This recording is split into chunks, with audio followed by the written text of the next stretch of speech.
जेहलम में 60 साला शख्स के अंधे कत्ल का मुइम्मा हल, 3 उजरती कातिल गिरफ्तार कर लिए गए। थाना काला गुजरा पुलिस ने जेहलम के नवाही इलाका में पेश आने वाले 60 साला शख्स के अंधे कत्ल का मुइम्मा हल करते हुए 3 उजरती कातिलों को गिरफ्तार कर लिया है। पुलिस के मुताबिक गैर माकबल जेहलम के नवाही इलाके शम्सपुर चौक के करीब दीना के रिहायशी डॉक्टर मोहम्मद यूनुस बरगिट को इस वक्त कत्ल किया गया जब वो मोटरसाइकिल पर जेल में मुलाकात के लिए जा रहे थे कि धात लगाकर बैठे मुल्जिमान ने फायरिंग कर दी, जिससे वो मौका पर ही जान की बाजी हार गए।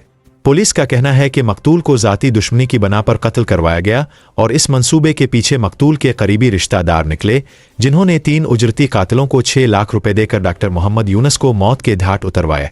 थाना काला गुजरा पुलिस ने ह्यूमन रिसोर्स और सेफ सिटी कैमरों की मदद से तफ्तीश को आगे बढ़ाया और 3 उजरती कातिलों खुर्रम, शर्जील और हमाद को गिरफ्तार कर लिया। दौरान तफ्तीश मुल्जिमान ने इतराफन जुर्म कर लिया है।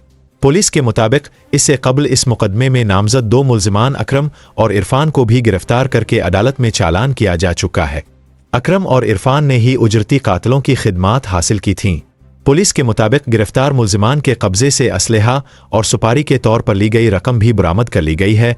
मुल्जिमान से मजीद तफ्तीश जारी है।